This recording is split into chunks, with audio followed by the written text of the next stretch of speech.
주 예수 그리스도 이름으로 하나님 말씀 증거하겠습니다. 마태복음 5장 38절에서 42절 말씀을 찾아서 읽겠습니다.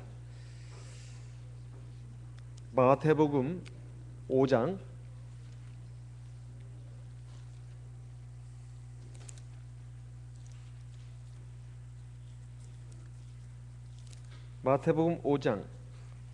38절에서 42절 말씀을 읽겠습니다. 또 눈은 눈으로 이는 이로 갚으라 하였다는 것을 너희가 들었으나 나는 너희에게 이르노니 악한 자를 대적지 말라. 누구든지 네 오른편 뺨을 치거든 왼편도 돌려대며 또 너를 송사하여 속옷을 가지고자 하는 자에게 겉옷까지도 가지게 하며 또 누구든지 너로 억지로 오리를 가게 하거든 그 사람과 십리를 동행하고 네게 구하는 자에게 주며 네게 꾸고자 하는 자에게 거절하지 말라. 43절 또 네 이웃을 사랑하고 네 원수를 미워하라 하였다는 것을 너희가 들었으나 나는 너희에게 이르노니 너희 원수를 사랑하며 너희를 핍박하는 자를 위하여 기도하라. 이같이 한즉 하늘에 계신 너희 아버지의 아들이 되리니 이는 하나님이 그 해를 악인과 선인에게 비추게 하시며 비를 의로운 자와 불의한 자에게 내리우심이니라. 너희가 너희를 사랑하는 자를 사랑하면 무슨 상이 있으리요? 세리도 이같이 아니하느냐? 또 너희가 너희 형제에게만 무난하면 남보다 더하는 것이 무엇이냐? 이방인들도 이같이 아니하느냐? 그러므로 하늘에 계신 너희 아버지의 온전하심과 같이 너희도 온전하라. 계속해서 우리 주님의 십계명과 율법에 대한 해석을 우리가 살펴보고 있습니다. 예수님이 구약의 모든 십계명과 율법을 폐하시고 완성하셨으므로 이제는 우리가 은혜 가운데 있고 그래서 더 이상 구약의 십계명이나 율법을 지킬 필요가 없다 이렇게 주장하는 많은 사람들 그리고 또 그에 관해서 잘못된 관념과 오해를 하고 있는 이런 사람들을 향해서 우리에게 또 주시는 말씀입니다. 하나님의 말씀, 하나님의 법은 십계명으로 요약이 되는데 우리가 잘 아는 바와 같이 하나님에 관한 법 그리고 사람에 관한 법으로 되어 있습니다. 마태복음 5장을 보게 되면 주로 사람에 관한 법을 놓고 말씀하고 있는데 특히 38절에서 48절 오늘 읽은 말씀을 보게 되면 이웃 사랑에 대해서 말씀하고 있습니다. 그 이웃 가운데서도 도대체 사랑할 수 없는 그런 원수, 나에게 고통을 주고 악을 행하는 이런 사람들, 이런 악인에 대해서 어떻게 해야 할 것인가에 대해서 말씀하고 있습니다. 먼저 38절에 보게 되면 또 눈은 눈으로 이는 이로 갚으라 하였다는 것을 너희가 들었으나 이것은 모세를 통해서 주신 하나님의 율법 가운데 있는 말씀입니다. 눈은 눈으로 이는 이로 갚아라. 이게 언뜻 보면은 이 복수를 하는 데 있어서 그 기준을 제시한 것이라고 이렇게 생각하기가 쉽습니다. 그런데 이것은 복수를 하는 데 있어서 그 한도, 기준을 정한 것이 아닙니다. 그 반대로 내가 누구에게 손해를 끼쳤을 때, 악을 행했을 때 그에 합당한 손해배상 또는 손실보상, 손해는 고의적으로 악을 행해가지고 상대방에게 피해를 끼쳤을 때 그걸 손해라고 하고, 고의는 아니고 과실로 실수로 상대방에게 어떤 손해를 주었을 때 그걸 손실이라고 합니다. 그래서 손해에 대해서 배상을 하고 손실에 대해서 보상을 해야 된다는 것이 오늘날 사회 법규에도 나와 있습니다만 이것은 복수를 하는 데 있어서 그 기준을 제시한 것이 아니고 배상을 하고 보상을 하는 데 있어서 기준을 정한 것이라는 겁니다. 특별히 재판정에서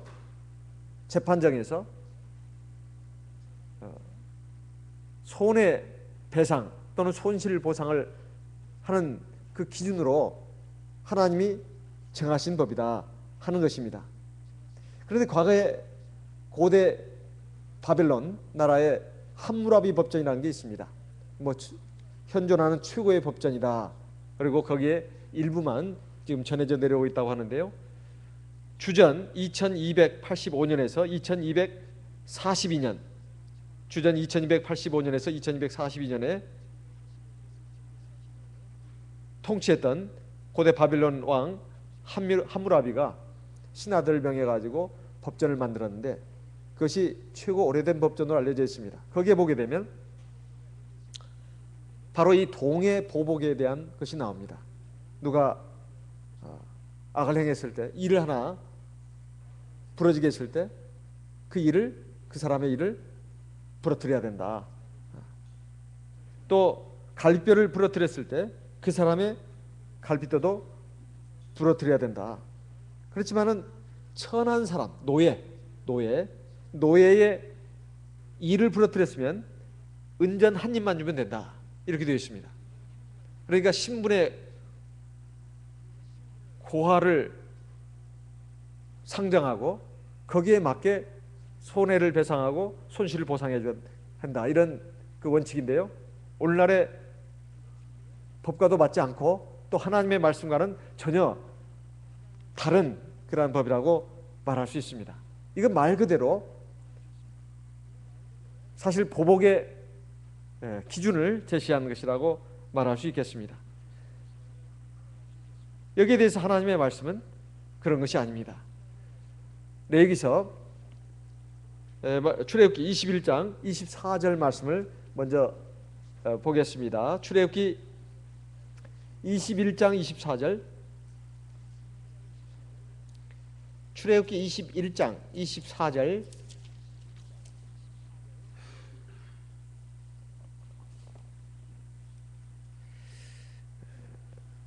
22절부터 먼저 보겠습니다. 출애굽기 21장 22절. 사람이 서로 싸우다가 아이벤 여인을 다쳐 낙태케 하였으나 다른 해가 없으면 그 남편의 청구대로 반드시 벌금을 내되 재판장의 판결을 조차 낼 것이니라. 23절. 그러나 다른 해가 있으면 갑대 생명은 생명으로, 눈은 눈으로, 이는 이로, 손은 손으로, 발은 발로, 데운 것은 데움으로, 상하게 한 것은 상함으로, 때린 것은 때림으로 갚을지니라. 여기 보면 갚는다는 말이 나오죠. 그리고 보통 보면은 손해를 끼쳤을 때 손해를 갚아주는 거, 손실을 끼쳤을 때 손실을 보상해주는 거, 이것도 다 갚는다는 말입니다. 근데 그 반대, 원수를 갚는다는 것도 갚는다는 말을 쓰지 않습니까? 이 갚는다는 말이 똑같이 쓰이다 보니까 오해를 한다는 말이죠. 오해를 한다는 말입니다. 유대인들은 이것을 손해를 배상하고 손실을 보상하는 재판의 기준으로 이해를 하고 받아들인 것이 아니라 복수의 기준으로 이해를 하고 받아들였다는 겁니다. 이것은 대단히 잘못된 것이죠. 그런데 하나님의 말씀도 잘못 이해하고 잘못 깨닫고 신앙이 병들고 비틀어지게 되면 하나님의 말씀도 왜곡돼 가지고 그 사람에게 들어가는 겁니다. 그래가지고 하나님의 말씀은 항상 자기를 합리화하고 정당화하고 그리고 악을 행하면서도 전혀 가책을 느끼지 않습니다. 이것이 잘못된 유대인들의 신앙이었고 혹시 오늘날 우리들도 그럴 수가 있기 때문에 우리는 조심을 해야 되겠습니다. 레위기서 24장 20절에도 보면 역시 같은 말씀이 기록되어 있습니다. 레위기 24장 20절, 레위기 24장 20절.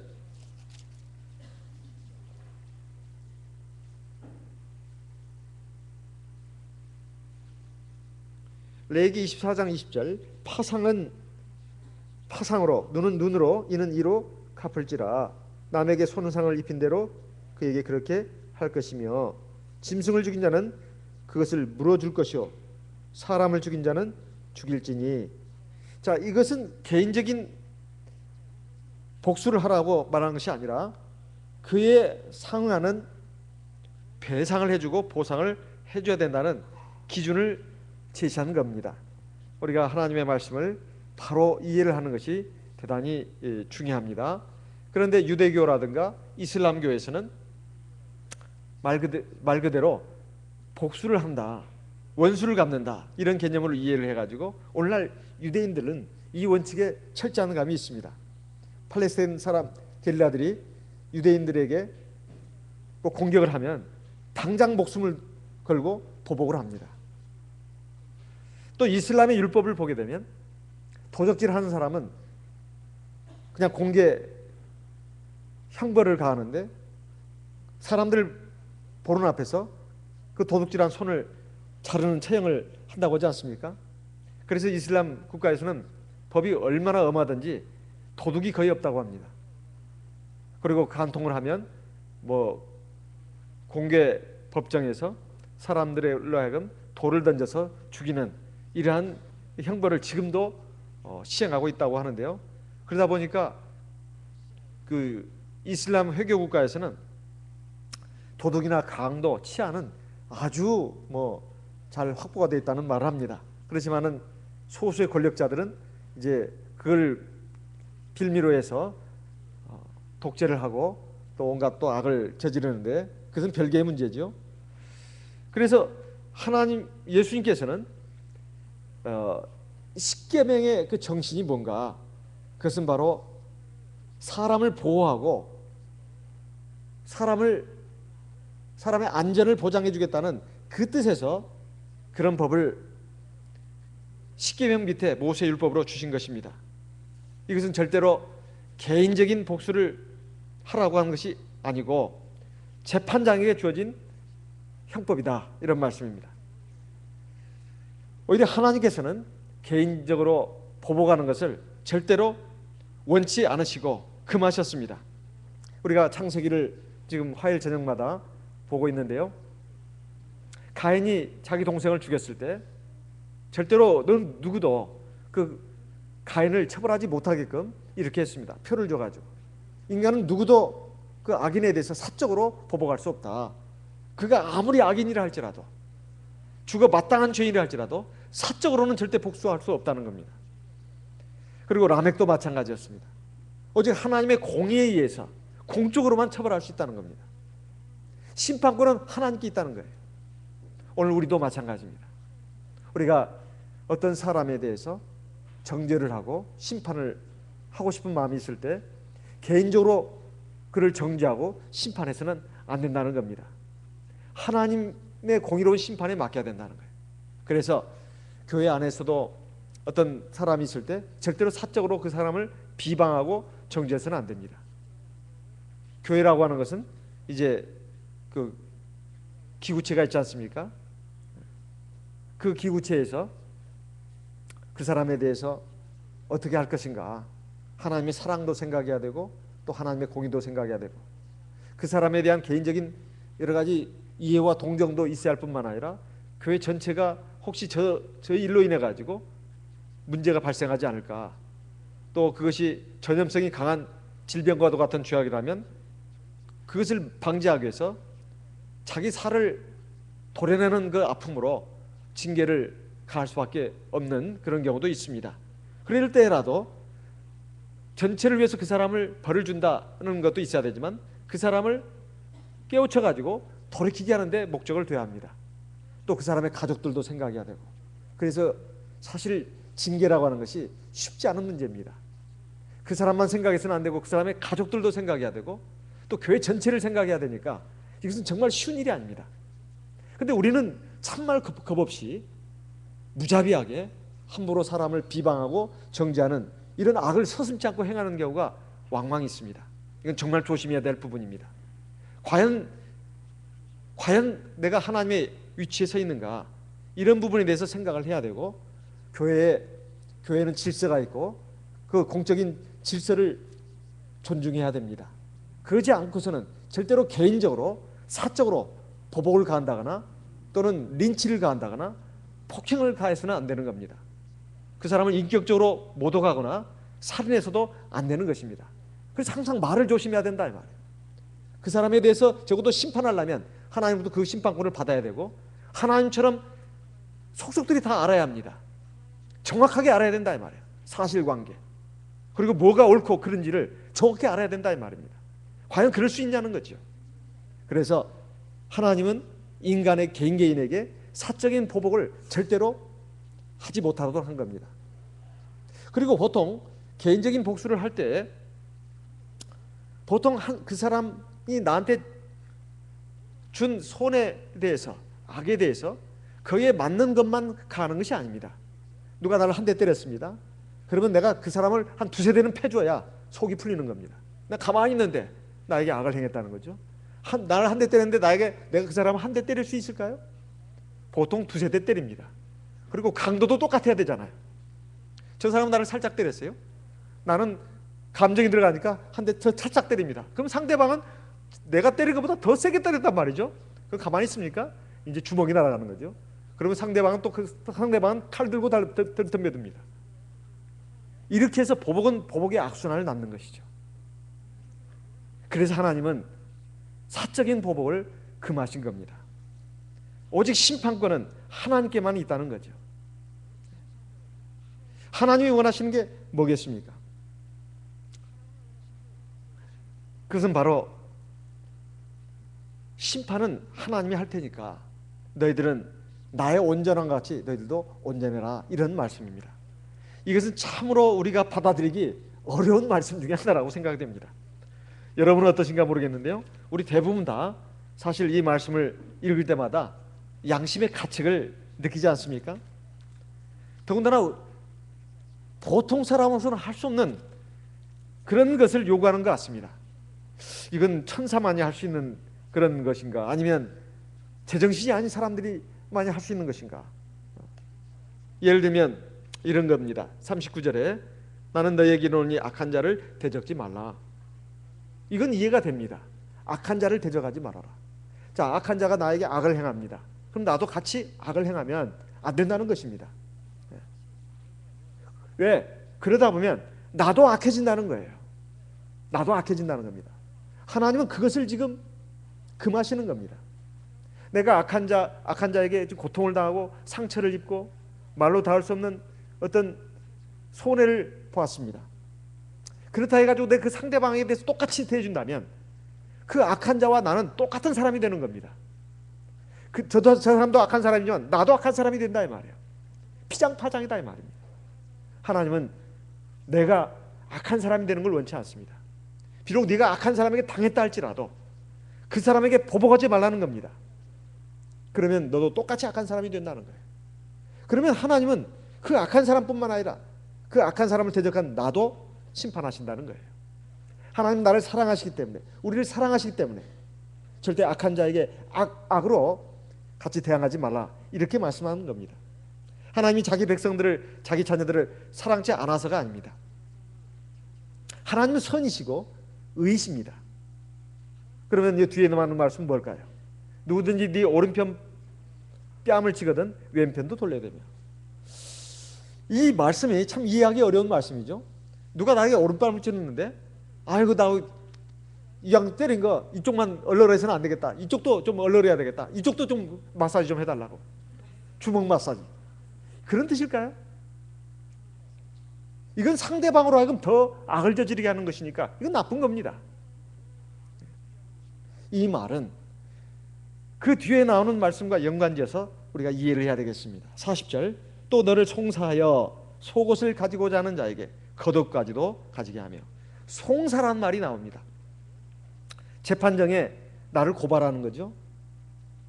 그래서 내가 무슨 잘못을 저질렀다는 겁니다. 그래서 속옷을 지금 달라는 거예요. 부당하게 저 사람은 내 속옷을 빼앗아 입었다는 겁니다. 누구 속옷을 빼앗아 입을지는 모르지만은 속옷을 내놓으라고 그랬을 때 그 악한 자에 대해서 같이 맞대항해가지고 자기 정당성을 주장하면서 이렇게 이건 내 거다고 이건 내 거다고 하면서 그럴 것이 아니라 겉옷까지도 그냥 줘라. 같이 재판장에서 싸울 때 그 사람과 같이 더불어 싸워가지고 그 상대방을 거꾸로 틀리고 내가 이겨야만 직성이 풀리고 내가 승리자가 되고 내 만족감에 빠지고 내 의로움이 드러나고 이런 것이 아니라 그 악한 자에 대해서 악의 방법으로 대응하지 말라, 이런 뜻입니다. 이것은 하나님의 자녀들의 모습이 아니라는 것이죠. 하나님의 백성들의 모습이 아니라는 겁니다. 그래서 이것은 또 다른 말로 한다면 누가 나를 욕했습니다. 그러면 굉장히 기분 나쁩니다. 속상합니다. 나는 그런 사람이 아닌데 부당한 욕을 먹고 부당하게 나를 비방하고 내 명예를 훼손시킬 때 보통 사람들이 가만히 있지 않습니다. 나도 내 정당수를 주장하는 나머지 그 사람을 칩니다. 공격을 한다 이 말이에요. 방어를 위해서 그 사람을 공격해야 됩니다. 이런 식의 논리로 이 세상은 이루어지고 있다 이 말이에요. 그런데 하나님의 백성들은 그래서는 안 된다는 것이다, 이런 말씀입니다. 그냥 당연한 뜻입니다. 당연한 뜻이에요. 최소한의 자기 방어는 해야 되겠지만 나는 그런 사람이 아니라. 다윗이 사울의 공격을 받으면서 늘 쫓겨다녔습니다. 사울은 다윗을 죽이려고 늘 그냥 칼을 갈면서 공격을 했죠. 다윗은 늘 피신을 다녔습니다. 사울왕을 한 번도 맞서지 않았다 이 말이에요. 어느 순간 사울왕을 죽일 수 있는 그런 절호의 찬스가 있었습니다. 바로 동굴에 이제 쉬러 들어갔는데 사울왕이 거기서 잠을 자고 있었어요. 다윗의 신하들이 이제 당신의 원수가 눈앞에 있으니 저 사람을 죽이시오, 저자를 죽이시오. 다윗은 신하들의 말을 듣지 않았습니다. 그저 옷자락만 좀 뺐죠. 그리고 물병을 가지고 나왔습니다. 어떻게 하나님의 기름 부으신 자를 내가 내 손으로 해칠 수가 있단 말이냐. 하나님께서 알아서 하실 것이다. 이것은 다윗의 얘기가 아니라 바로 오늘 우리에게 주는 말씀입니다. 성경에 있는 모든 말씀은 바로 우리를 교훈하기 위해서 주신 하나님의 말씀입니다. 우리는 그것을 자꾸 옛날 얘기라 치부하고 있고 아동들 가르칠 때만 쓰고 있다 이 말이에요. 정작 자기 자신은 그 말씀에 해당시키지 않는다 이 말입니다. 그래서는 안 된다 이 말이죠. 보통 우리가 비방을 받고 남에게 공격을 받을 때 참 굉장히 괴롭습니다. 힘들다 이 말이에요. 사실은 그런 사람은 더 큰 악을 지금 저지르고 있는데 그런 사람에 대해서 우리가 어떻게 할 것인가? 맞대항하지 말라, 이런 뜻입니다. 그리고 하나님의 심판에 맡겨야 된다는 거예요. 결국 하나님이 심판하시니까 하나님의 심판에 맡겨야 된다는 겁니다. 그리고 같이 대응하지 말라, 이런 뜻으로 이해하면 되겠습니다. 왜냐하면 누가 오른팔을 찌는데 그냥 또 성질 나가지고 나 차라리 잡아 죽여라 하면서 그냥 칼도 주면서 나 잡아 죽여, 내 배 찌시오, 이러면 되겠습니까? 안 되겠습니까? 안 되죠. 그건 상대방을 더 악을 저지르게 하는 것인데, 만약에 이게 액면 그대로 본다면 그런 뜻이거든요. 근데 글자 그대로 이걸 보시면 안 되고, 악한 자를 대적지 않는다는 것, 첫 번째 오직. 두 번째는 송사를 당했을 때 같은 방식으로 대응하지 않는다는 겁니다. 이게 굉장히 중요한 것이죠. 그래서 41절에 보면 또 누구든지 너로 억지로 오리를 가게 하거든 그 사람과 심리를 동행하고, 사실은 억지로 오리를 가게 한다는 것은 내가 동의하지 않으면 나는 못 가는 겁니다. 근데 도대체가 자꾸 막 사정사정하고 막 그냥 압박을 가해가지고 그냥 나에게 막 힘겨운 일을 시키고 나를 어렵게 할 때 어쩔 수 없이 가야 되는 경우가 있는데, 그럴 때 어쩔 수 없이 그렇게 해주지 말고 이왕 해주는 거 기쁨을 해줘라, 이런 뜻입니다. 심리를 동행하라는 것은 오리까지만 가면 목적 달성인데 억지로 심리까지 가면 목표를 지나가는 거 아니겠어요?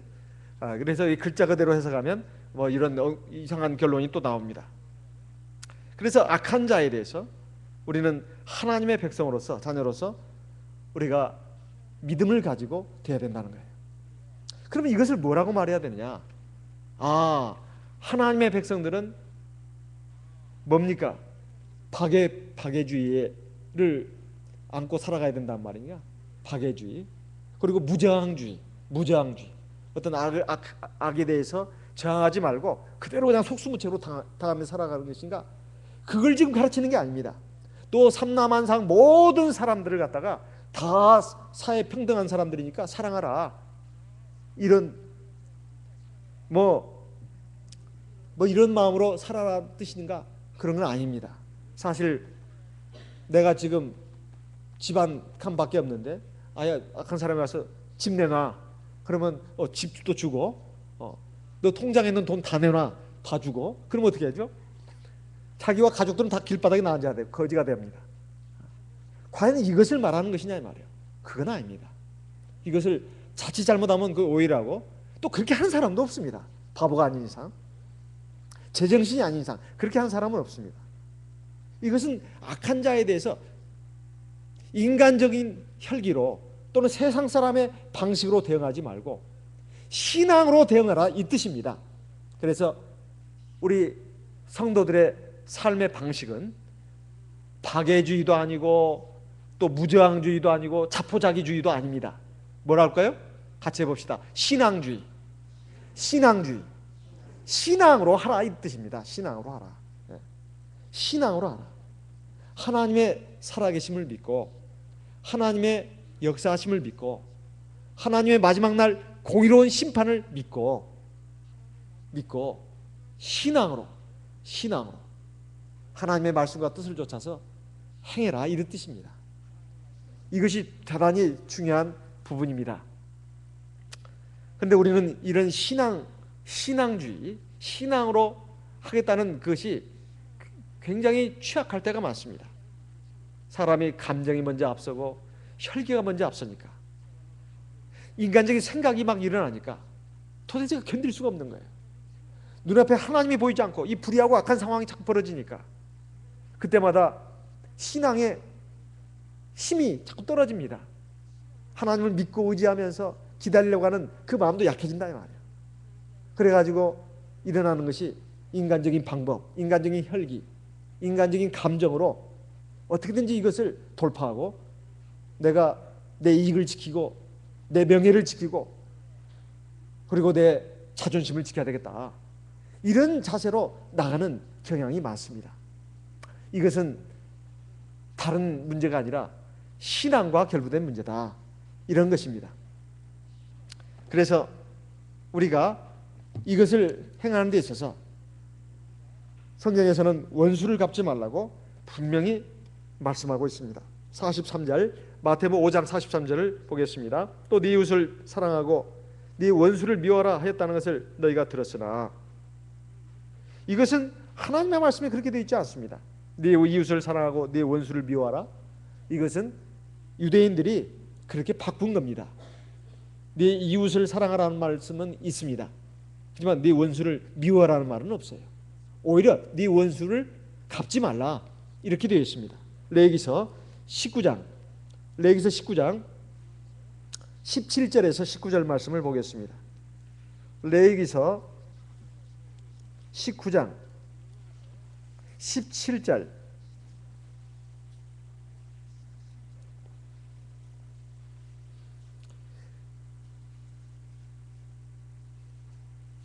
네, 16절부터 보겠습니다. 레위기서 19장 16절 같이 읽겠습니다. 너는 네 백성 중으로 돌아다니며 사람을 논단하지 말며 네 이웃을 대적하여 죽을 지경에 이르게 하지 말라.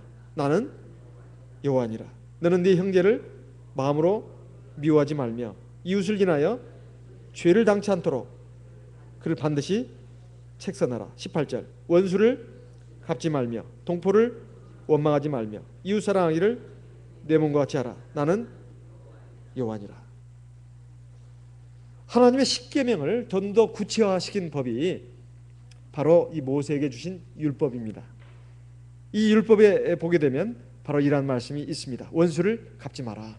원수를 갚지 마라.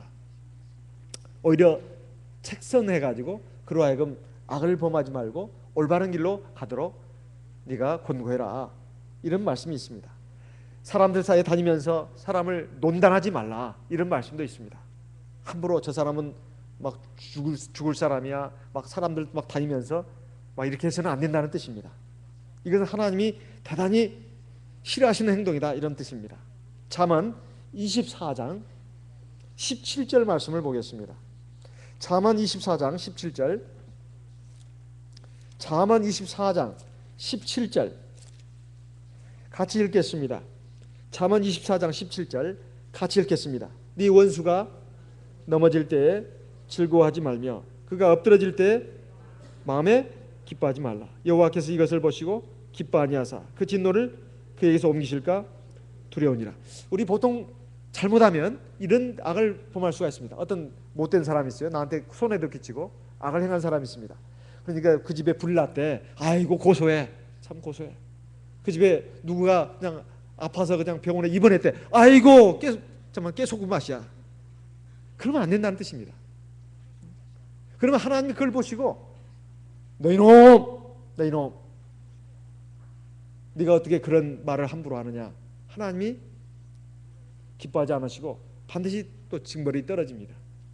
그러니까 오히려 그것을 보면서 우리는 뭘 생각해야 되냐, 하나님이 이렇게 악을 행하는 사람을 가만 놔두지 않으시고 이렇게 징벌을 가하시는구나. 나도 조심해야지. 나도 하나님이 얼마나 많이 눈 감아주시고 보아주시는 그런 부분이 있는지 몰라. 나는 하나님 앞에서 저 사람은 저 방면에 악이 있지만 나도 사실 하나님 보시기에 문제가 많은 사람이야. 이런 생각을 해야만 우리가 원수를 미워하지 않을 수가 있습니다. 그 악인은 악인대로 악한 겁니다. 하지만 나도 하나님 앞에서 천사도 아니다 이 말이죠. 사실 자기가 자기를 생각할 때 문제가 없는 것이지, 사실 하나님 앞에서 완전한 사람은 없습니다. 자기가 자기 악을 지금 못 깨닫고 있을 뿐이에요. 그러니까 그런 부분에 있어서 우리 조심해야 되겠다는 겁니다. 그리고 로마서 12장에 보면 이제 또 결정적인 말씀이 있습니다. 로마서 12장 19절 말씀을 보겠습니다. 로마서 12장 19절 같이 읽겠습니다. 로마서 12장 19절 내 사랑하는 자들아 너희가 친히 원수를 갚지 말고 진노하심에 맡기라. 기록되었을 때 원수 갚는 것이 내게 있으니 내가 갚으리라고 주께서 말씀하시니. 보통 우리가 원수를 갚는다 할 때 보통 어떻게 원수를 갚나요? 누가 나에게 보통 악을 행할 때 어떻게 원수를 갚습니까? 보통은 말로 갚는 거 아니겠어요? 말로 상처를 주고받고 그러니까. 그러면 이제 어떤 사람이 자에게 손해를 끼치고 악을 행했다고 자기가 판단했을 때 내가 같았던 저 사람은 나쁜 사람이고 저 사람은 나에게 정말 원수 같은 사람이야. 그러면 어떻게 하느냐? 말로 합니다. 상대방을 비방하고 저 사람은 몹쓸 사람이야 막 돌아다니면서 막 말한다 이 말이죠. 그게 원수 갚는 거 아니겠어요? 그렇게 하지 말라 이 뜻입니다. 그렇게 하지 말라. 하나님께 맡기라는 뜻입니다. 하나님께 맡기라. 설령 그가 그런 악을 행했다 해서 남들은 모르니까 자기는 막 얘기를 합니다. 저 A라는 사람, 저 갑이라는 사람, 저 을이라는 사람, 저 B라는 사람 아주 몹쓸 사람이야 하면서 막 말하고 다닙니다. 왜? 내가 겪어보니까 저 사람은 나쁜 사람이 나한테도 이렇게 악을 행했어. 그럼 하나님이 보실 때 어떨까요? 그 사람은 전혀 지금 말할 기회도 없습니다. 기회도 주어지지 않아요. 일방적으로 당하는 거죠. 그러면 하나님이 보실 때 내 이놈 이렇게 하는 겁니다. 내 이놈. 이건 하나님이 절대로 기뻐하는 것이 아닙니다. 뭐라고 되어 있느냐? 너희가 친히 원수를 갚지 말고 진노하심에 맡기라. 꼭 다윗처럼 해야 합니다. 다윗처럼. 사울은 계속 공격을 하면 다윗은 어떻게 했죠? 같이 가서 싸운 게 아니고 피해 다녔습니다. 늘 수세에 몰리면서 피해 다녔다 이 말이에요. 죽일 수 있는 결정적인 그런 때도 있었지만 죽이지 않았습니다. 하나님께서 심판하실 것이라. 결국 하나님의 심판을 받아서 사울 왕은 비참하게 죽지 않았습니까? 이건 오늘 우리에게도 경계의 거울이 됩니다. 사실 원수를 사랑한다는 것은 쉬운 일이 아닙니다. 제일 먼저 중요한 것은 원수를 갚지 않는 것. 이게 첫 번째입니다. 원수를 사랑하는 것은 그만두고라도 원수를 내가 갚지 않는 것. 이게 중요한 겁니다. 두 번째, 조금 더 나아간다면 원수를 미워하지 않는 것. 미워하지 않는 것. 하나님께 맡기는 겁니다. 미워하는 것도 사실은 살인이라고 하지 않았습니까? 내가 어떤 사람을 막 죽이도록 미워한다 이 말이에요. 저 사람은 이상에 없으면 좋겠어. 미워한다는 것은 사실은 이상에 있으면 안 될 사람이다. 이렇게 막 그 사람의 존재 자체를 부정하는 거 아니겠어요? 이런 그 미움은 바로 살인이라고 우리 주님께서 말씀하셨습니다. 그래서 하나님의 심판에 맡기는 겁니다. 정말 더 나갈 수 있다면 그를 위해서 기도해 주는 겁니다. 세 번째, 그를 위해서 기도해 주는 것. 더 나갈 수 있다면 그에게 선을 행하는 겁니다. 이건 최고봉의 단계를 할 수 있어요. 사람마다 믿음의 분량이 다르고 사랑의 능력도 다릅니다. 우리에게 하나님께서 마치 불가능한 것을 요구하는 것 같은 느낌이 듭니다. 이것은 신앙이 아니고서는 할 수가 없는 겁니다. 인간은 근본적으로 죄악 가운데 태어나서 죄의 기질이 있습니다. 다 이기심이 있어요. 자기 본능이 있습니다. 그런데 되지도 않는 이런 죄인된 인간에게 불가능한 것을 하나님이 요구하실 때는 대체 뭘 가지고 요구를 하시겠습니까? 인간의 힘으로 가능한 것이겠습니까? 인간의 의지로 가능한 것일까요? 불가능한 일입니다. 오직 신앙으로만 가능한 일입니다. 신앙으로만. 하나님의 말씀을 깊이 깨닫고 또 성령의 기도를 통해서 자기 안에 있는, 속에 있는 감정, 의지, 판단력, 이것을 성령이 주관을 해야 합니다. 그래야만 가능한 일이에요. 우리가 하나님 앞에 눈물 철철 흘리면서 성령을 충만해가지고 기도하게 되면 어떤 현상이 일어나느냐? 첫째, 미움의 감정이 사라집니다. 그냥 눈만 뜨면 미워요. 하지만 기도를 많이 하면 성령을, 하나님을 대면하다 보니까 하나님 앞에서 자기의 부족한 모습도 깨닫게 되고 회개하게 되고 또 하나님의 긍휼과 자비를 구하게 되고 하나님은 그것을 보시고 성령으로 그를 위로해 주시고 감화시켜 주십니다. 성령이 충만하게 해주신다는 말이에요. 그래가지고 원수에 대해서 미워한 마음이 눈 녹듯이 사라지게 하십니다. 원수를 사랑하는 능력은 안 주시지만은 아직 받지는 못했다 하더라도 그를 미워하고 그에게 막 보복하고 싶은 이 마음은 사라지게 한다 이 말이에요. 그리고 그를 위해서 기도하는 마음을 주십니다. 좀 더 나갈 수 있다면 정말로 뭐 원수를 막 안아주고 내 있는 것도 다 해주고 그러고 싶지만은 그럴 수도, 그렇게 하는 것이 사실상 보통의 정신으로는 어려운 일입니다. 그래서 이것을 위해서 사실 하나님께 기도해야 합니다. 사람의 힘으로서는 불가능한 일이고 하나님의 능력으로만 가능한 일입니다. 이건 사람의 힘으로 가능한 일이다 이렇게 말한다면 자칫 잘못하면 위선자가 될 수가 있습니다. 자기는 못하면서 남보고 하라고 강요하는 것밖에 안 되니까 자칫 잘하면 위선자가 될 수가 있어요. 과연 자기도 그렇게 할 수 있냐는 말이죠.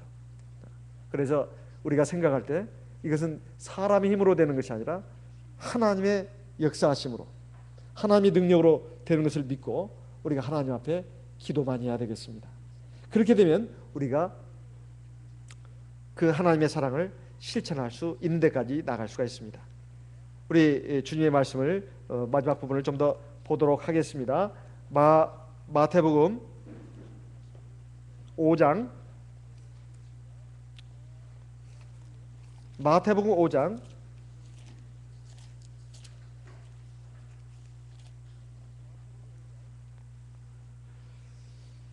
44절, 나는 너희에게 이르노니 너희 원수를 사랑하며 너희를 핍박하는 자를 위하여 기도하라. 45절 같이 읽겠습니다. 이같이 한즉 하늘에 계신 너희 아버지 아들이 되리니 이는 하나님이 그 해를 악인과 선인에게 비추게 하시며 비를 의로운 자와 불의한 자에게 내리심이니라. 여기 보게 되면 나는 너희에게 이르노니 너희 원수를 사랑하며 너희를 핍박하는 자를 위하여 기도하라. 원수를 사랑하라는 말은 마음속으로 상대방을 미워하는 마음, 상대방에게 보복해야 되겠다는 마음을 버리라는 것입니다. 그리고 그 영혼을 불쌍히 여기라는 것이죠. 그리고 이 영혼을 불쌍히 여기는 마음이 바로 사랑하는 마음입니다. 그래서 반드시 그를 위해서 기도를 하게 돼 있다 이 말이에요. 하나님, 저의 악을 용서하시고 불쌍히 보시고 저 악행을 버리게 하시고 저 사람이 바른 길로 가도록 인도해 주시옵소서. 이게 사랑의 기도 아니겠습니까? 그러면서 하나님은 햇볕을 선인에게만 비추는 것이 아니다. 악인에게도 비추신다. 저는 하나님을 생각할 때 하나님 정말 사랑의 하나님이다 이런 생각을 할 때가 많습니다. 이 세상에 보면 하나님 믿지 않는 사람들이 얼마나 많습니까? 그리고 악인들이 얼마나 많냐 이 말이에요. 그런데도 하나님은 그들을 당장 멸하지 않습니까? 어느 그 인생의 수완을 살도록 그냥 주시고 허락하시고 그리고 먹을 것 입을 것 주시고 그리고 하늘에 햇볕도 내려주시고 비도 내려주지 않습니까? 아, 정말 하나님은 대단하신 분이에요. 제가 만약에 하나님이라면 그러지 않을 것 같습니다.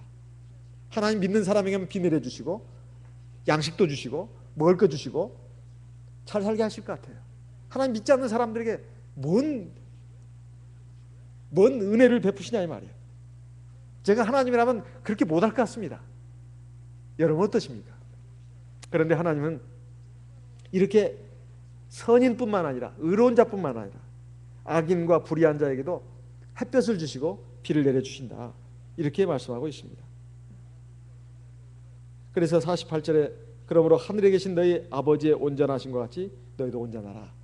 우리 주님의 이 말씀으로 우리가 깨우침을 받고 내가 어느 정도까지 결국 목표로 삼아서 가야 할 것인가. 그러면 그 단계가 있지 않습니까? 단계가. 첫째, 내가 보복하지 않는가. 특히 말과 행동에 있어서 조심하는 겁니다. 두 번째, 미워하지 않는가. 세 번째, 그를 위해서 그를 불쌍히 보고 하나님 앞에 그를 위해서 기도해 주는 것. 네 번째, 최고봉의 단계인데요. 내가 나에게 잘해주는 사람뿐만 아니라 나에게 악을 행하고 나를 괴롭히고 나를 힘들게 하고 나를 실망시킨 그 사람에게 정말로 하나님처럼 잘해주는 것. 이건 최고봉의 단계라 할 수 있습니다. 이것은 절대로 인간의 힘으로 되는 것이 아니라 하나님의 능력으로 되는 겁니다. 그 하나님의 능력은 신앙이 있을 때만 가능한 것이고 우리 인간의 영혼과 마음과 정신으로는 안 되는 것입니다. 하나님의 성령을 의지해서 성령이 내 부족한 마음과 생각, 의지와 감정 그리고 내 영혼을 내 육신을 붙들고 주관해야만 가능한 일입니다. 여기에 필연적으로 있어야 할 것이 바로 신앙입니다. 이런 신앙을 가지고 우리 하나님의 말씀과 성령의 능력을 의지해서 선으로